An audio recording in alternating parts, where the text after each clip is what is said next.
నమస్కారం city news తెలుగుకు స్వాగతం. ఈనాటి వార్తా విశేషాలు. దావోస్ లో ప్రపంచ ఆర్థిక సదస్సులో పాల్గొనేందుకు వెళ్లిన తెలుగు రాష్ట్ర సీఎంలు స్విట్జర్లాండ్ లోని జ్యూరిచ్ ఎయిర్పోర్ట్ లో కలుసుకున్నారు. AP CM Chandrababu, Telangana CM Revanth Reddy అక్కడ కాసేపు ముచ్చటించుకున్నారు. రెండు రాష్ట్రాల్లో జరుగుతున్న అభివృద్ధి కార్యక్రమాలు, వివిధ పెట్టుబడులపై ముఖ్యమంత్రుల మధ్య చర్చ జరిగింది. రేవంత్ రెడ్డి వెంట తెలంగాణ ఐటీ మంత్రి శ్రీధర్ బాబు ఉన్నారు. మరోవైపు జ్యూరిచ్ చేరుకున్న సీఎం చంద్రబాబు బృందానికి ఎయిర్పోర్ట్ లో యూరప్ టీడీపీ ఫోరం సభ్యులు, ఎన్ఆర్ఐలు స్వాగతం పలికారు. చంద్రబాబు వెంట కేంద్ర మంత్రి రామ్మోహన్ నాయుడు, రాష్ట్ర మంత్రులు నారా లోకేష్, టీజీ భరత్ అధికారులు ఉన్నారు. చంద్రబాబు, లోకేష్ తో ఎన్ఆర్ఐ టీడీపీ నేతలు ఫోటోలు దిగారు.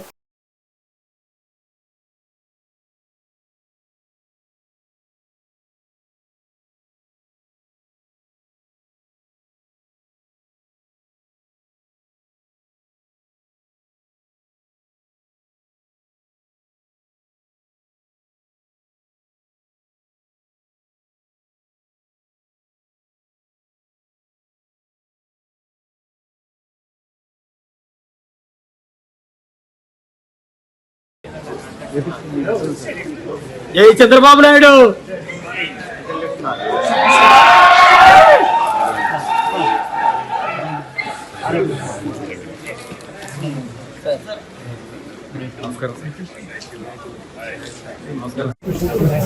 Good luck sir.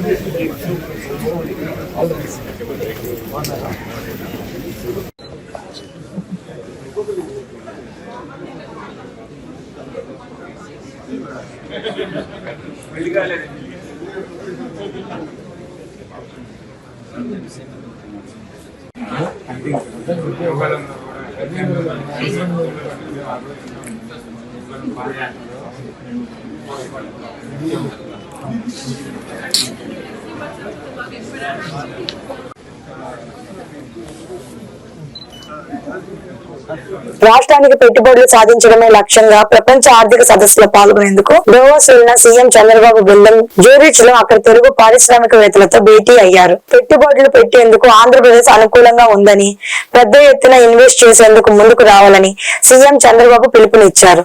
Jobs for Telugu కార్యక్రమంలో భాగంగా ఏపీలోను, యూరోప్ లోను ఉద్యోగ, ఉపాధి, పెట్టుబడి అవకాశాలపై తెలుగు పారిశ్రామికవేత్తలు ప్రెజెంటేషన్ ఇచ్చారు. ఇప్పటి వరకు పశ్చిమాసియా, అమెరికా దేశాలకు పెద్ద ఎత్తున ప్రవాస ఆంధ్రులు తరలి వెళ్లారని, ఇప్పుడు యూరోప్ లోను విస్తృత అవకాశాలు ఉన్నాయని చెప్పారు.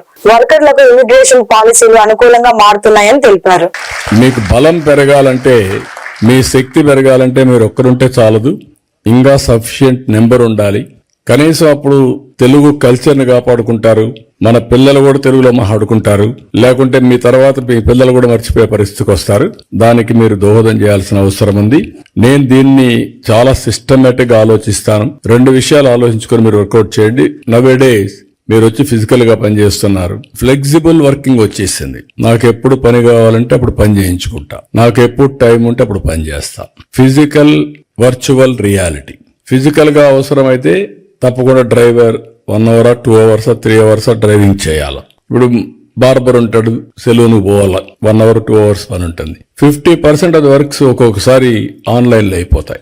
ఇలాంటి ఉన్నప్పుడు నేను ఏం చేద్దాం అనుకుంటున్నానంటే, మీరు కూడా కోఆపరేట్ చేస్తే ఆంధ్రప్రదేశ్ లో ఇంటి దగ్గర కూర్చొని వర్క్ ఫ్రం హోమ్ అవకాశాలు ఎక్కడుంటాయో ప్రపంచంలో మొత్తం తీసుకొచ్చి ఆంధ్రప్రదేశ్ ని ఒక వర్క్ ఫ్రం హోమ్ హబ్ గా తయారు చేయాలని నా కోరిక.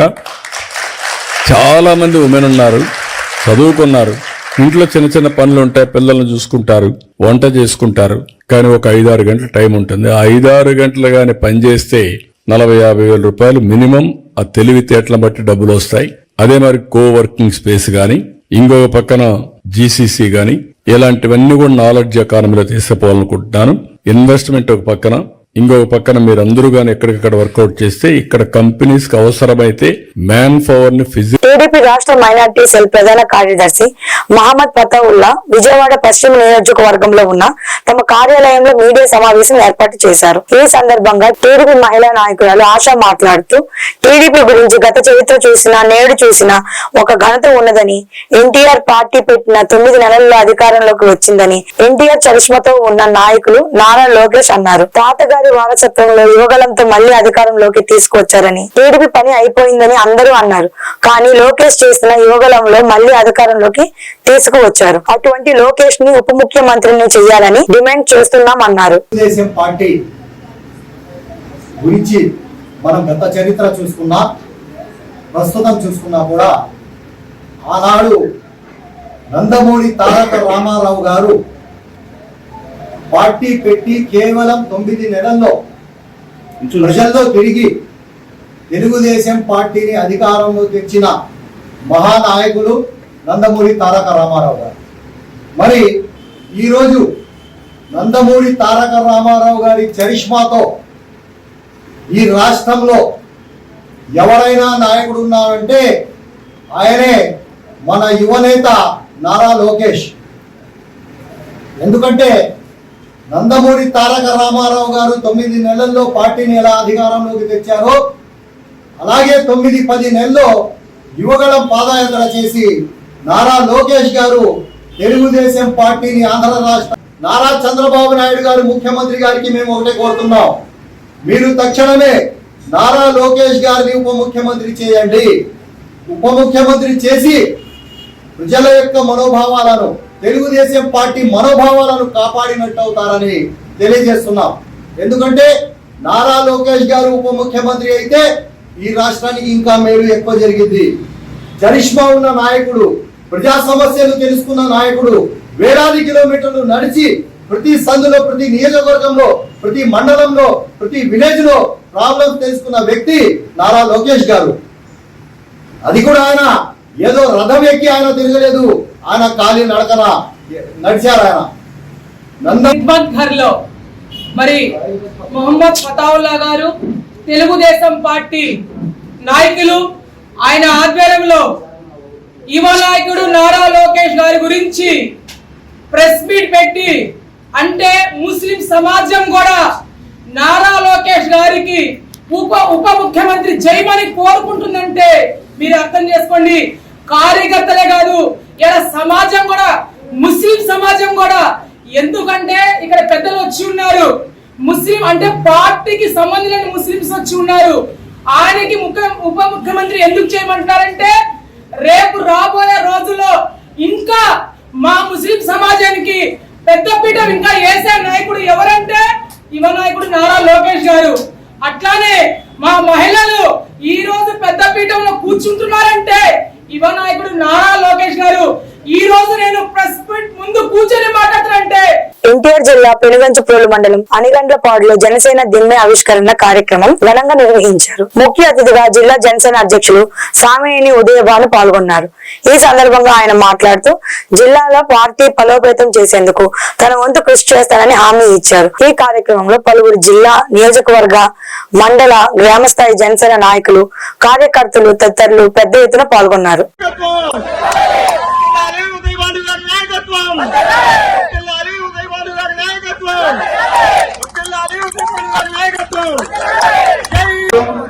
రాష్ట్ర ముఖ్యమంత్రి పవన్ కళ్యాణ్ గారు ఏ నమ్మకంతో అయితే నాకు జిల్లా అధ్యక్ష పదవి ఇచ్చారో తప్పకుండా జనసేన పార్టీలో ఉన్న ఎన్టీఆర్ జిల్లాలో 7 నియోజకవర్గాల్లో విజయవాడ 3 నియోజకవర్గాలు, మైలవరం, తిరువూరు, నందిగామ, జగ్గైపేట మరి అన్ని నియోజకవర్గాలను కలిపి 7 నియోజకవర్గాలు కూడా మరి బాగా బలోపేతం చేసి ప్రతి నియోజకవర్గంలో జనసేన సభ్యత్వాన్ని కూడా కొత్తగా చేర్చి రేపు రాబోయే స్థానిక సంస్థల ఎన్నికల్లో కూడా పార్టీని బలోపేతం చేద్దాం.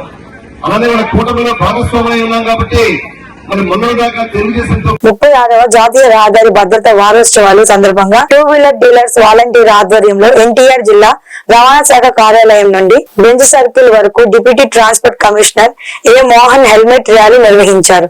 ఈ సందర్భంగా ఏ మోహన్ మాట్లాడుతూ రహదారి భద్రత వారోత్సవాల సందర్భంగా ఎన్టీఆర్ జిల్లా విజయవాడలో 3 ప్రోగ్రాంలు ఆర్గనైజ్ చేయడం జరిగిందని, గత 2-3 రోజుల నుండి ఎన్విరాన్మెంట్ డ్రైవ్ పెట్టి సీట్ బెల్ట్, హెల్మెట్ లేని వారిపై కేసులు పెట్టడం జరిగిందన్నారు. ఈ కార్యక్రమంలో ట్రాన్స్పోర్ట్ అధికారులు, ట్రాఫిక్ పోలీస్ అధికారులు, సిబ్బంది తదితరులు పాల్గొన్నారు. 36వ జాతీయ రహదారి భద్రతా మానసోత్సవాల్లో భాగంగా ఈ రోజు 5వ రోజు ఎన్టీఆర్ జిల్లాలో విజయవాడ నగరంలో ఒక 3 ప్రోగ్రామ్స్ ఆర్గనైజ్ చేశాము. దాంట్లో భాగంగా ఈ రోజు తనిఖీ అధికారులు నిన్న మొన్న కూడా మనకు ఎన్ఫోర్స్మెంట్ డ్రైవ్గా పెట్టాము. హెల్మెట్లు, సీట్ బెల్ట్ ధరించని వాహనాలకి వాళ్ళ మీద కేసు కూడా బుక్ చేయడం జరిగింది.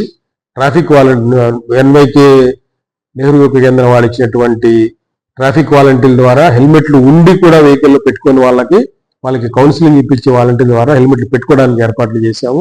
అలాగే హెల్మెట్లు లేని వారికి మీరు కొనుక్కొచ్చేదాకా మీ బండి వదలమని చెప్పి కేసులు రాయకుండా అలాగా ఆపేసి వాళ్ళు హెల్మెట్ పెట్టుకుంటామని ప్రామిస్ చేసిన తర్వాత వారు కౌన్సిలింగ్ ఇచ్చి పంపిన దాఖలాలు ఉన్నాయి. అసలు ఏమీ లేకుండా ఇలాగే తిరుగుతా ఉన్న వాళ్ళకి ఎన్ఫోర్స్మెంట్ ఫైన్లు వేసిన దాఖలాలు కూడా ఉన్నాయి. కాబట్టి మన విజయవాడ నగర ప్రజలందరికీ మనం విజ్ఞప్తి చేసేది, ఈ మధ్య హైకోర్టు కూడా మనకు ఆదేశాలు ఇచ్చింది. కాబట్టి విజయవాడ నగరంలో హెల్మెట్ ధారణ గురించి చాలా తక్కువ మంది 10% ప్రజలు కూడా లేరని చెప్పారు. గత నెలలలో చేసిన ఎన్ఫోర్స్మెంట్, పోలీసు రవాణా శాఖ చేసిన ఎన్ఫోర్స్మెంట్ లో భాగంగా దాదాపు 30% వరకు హెల్మెట్లు ధరిస్తున్నారని చెప్పి నుంచి 90% ప్రమాదాలు తగ్గించవచ్చు, 80 నుంచి 90% ప్రాణాలు మనం కాపాడవచ్చు అనేది మనకు గత 2 సంవత్సరాలుగా మనం చేస్తున్నటువంటి ఐరాడ్ ద్వారా మనం సేకరించినటువంటి డేటాని అనాలిసిస్ చేసినప్పుడు మనకు వచ్చేటువంటి రిజల్ట్. ఎడ్యుకేషన్ చేయడం వల్ల, ప్రజల్లో చైతన్యం తీసుకురావడం వల్ల, అవగాహన పెంచడం ద్వారా దాదాపు 50% వరకు ప్రమాదాలు నగరంలో జరుగుతున్నటువంటి 2-వీలర్ యాక్సిడెంట్స్ లో హెల్మెట్స్ లేకపోవడం వల్ల చనిపోతున్నారు. కాబట్టి అంటే ఇంకొక చిన్న ఎగ్జాంపుల్ చెప్పింది, నిన్న ఎన్వైకే ఆయన కూడా చెప్పారు. మరి శుక్రవారం రోజు కౌన్సిలింగ్ చేసిన రోజు ఒక అబ్బాయి హెల్మెట్ పెట్టుకోని చెప్పి తప్పించుకొని వెళ్ళిపోయాడు. మళ్ళీ ఆదివారం రోజు అదే అబ్బాయి యాక్సిడెంట్ అయి చనిపోయాడు. ఇది ఒక అంటే లైవ్ ఉదాహరణ ఎగ్జాంపుల్ కదా. అంటే 2 రోజుల కిందట కనుక వారు ఇచ్చిన కౌన్సిలింగ్ కనుక ఆయన కనుక పాటించి ఉంటే బతుకుండేవాడు. లేకుంటే కొంచెం సీరియస్, కొంచెం స్లోగా పోయింటే కొంచెం హెడ్ ఇంజురీస్ అయ్యి ఏదో హాస్పిటలైజ్ అయితే 2-3 నెలల పాటు. కలెక్టర్ కార్యాలయం ఎదుటి ధర్నా. సిపిఎం అన్ని అర్హతలు ఉన్న వారికి తక్షణమే పెన్షన్లు మంజూరు చేయాలని CPM corporator B Satyababu demand చేశారు. ఎన్నిసార్లు దరఖాస్తు చేసుకున్నా పెన్షన్ మంజూరు చేయలేదని ఆయన ఆరోపించారు. ఎన్డీఏ కూటమి ఎన్నికలకు ముందు ప్రజలకు చేసిన వాగ్దానాలను అమలు చేయడం లేదని ఆయన విమర్శించారు. పెన్షన్ అందరికీ మంజూరు చేయాలని సామూహికంగా సత్యబాబు ఆధ్వర్యంలో ప్రజలు కలెక్టర్ కి దరఖాస్తులు అందజేశారు. అన్ని అర్హతలు ఉన్న వారికి తక్షణమే పెన్షన్లు మంజూరు చేయాలని, లేకపోతే భవిష్యత్తులో ఆందోళన కార్యక్రమాలు చేపడతామని హెచ్చరించారు.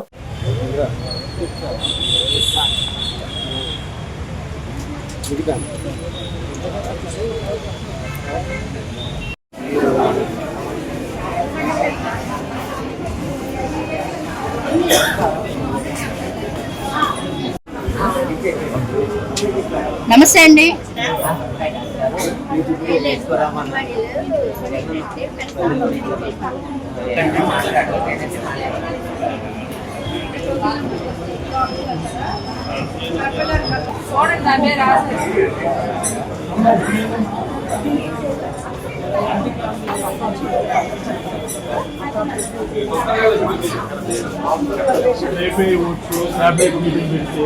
ఎల్లుండి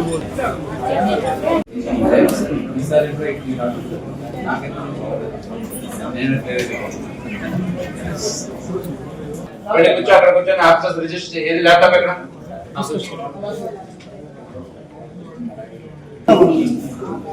కాపీ ఇవ్వండి.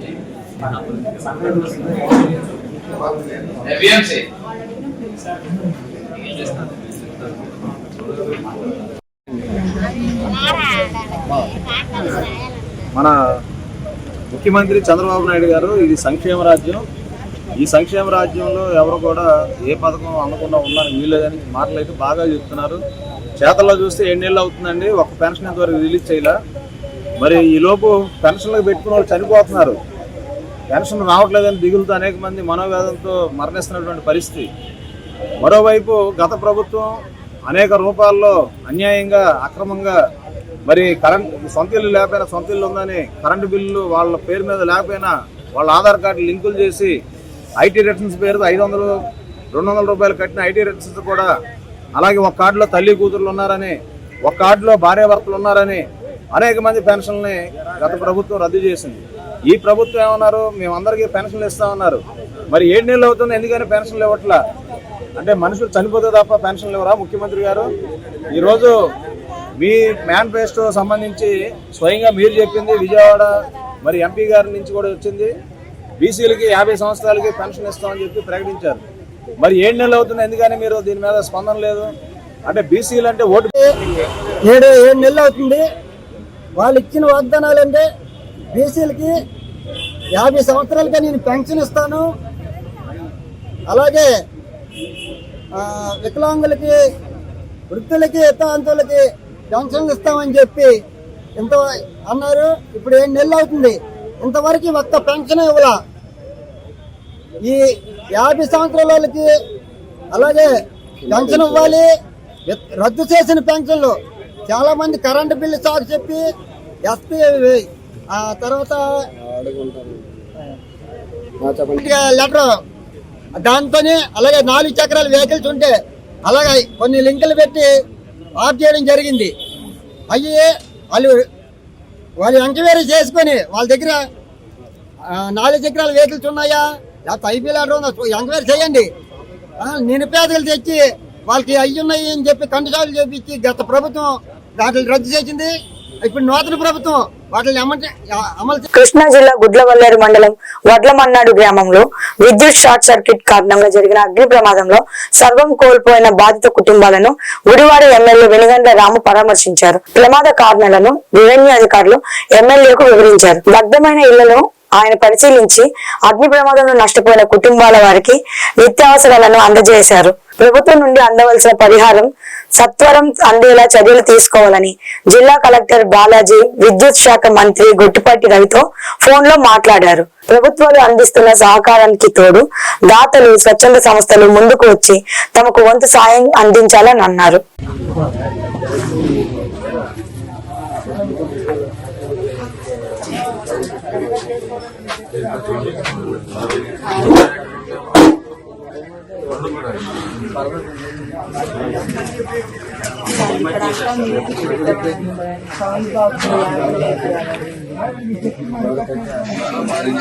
వాళ్ళ ఇంట్లోనే పంపించండి.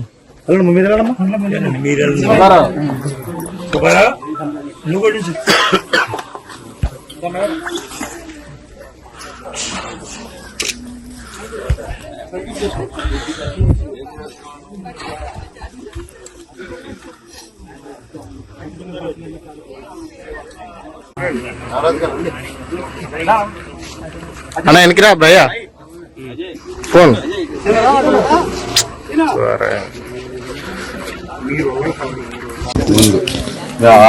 దానివల్ల మైక్ సెట్లకి ఓకే మీ పియానో ఎలక్ట్రికల్ పియానో ఇవన్నీ చూపించిన దాంట్లో చూపిస్తుంది. వాళ్ళు వస్తారు, ఇప్పుడు ఈ రోజు వస్తారు, రమ్మని చెప్పాను, చేస్తారు. మీకు సాయంత్రానికల్లా ఇల్లు శాంక్షన్ చేపిస్తాను. అందరికి ఇల్లు అయితే కనుక వెంటనే శాంక్షన్ అవుతుంది, టెన్షన్ పడద్దు దీంట్లో. అలాగే నీ ఉద్యోగం కూడా నా బాధ్యత, నేను చూసుకుంటాను. అది మీరు ఎవరో గట్టిగా చూసుకుని అమ్మని తీసుకురండి.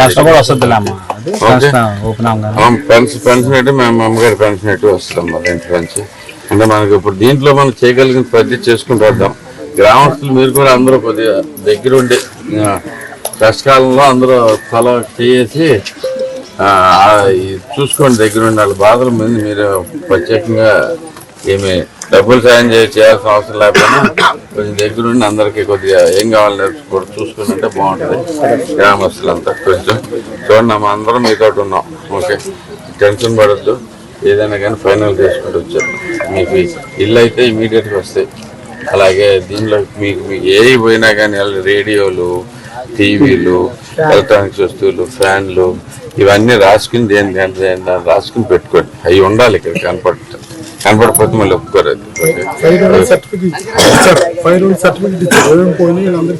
ఇచ్చేసారా?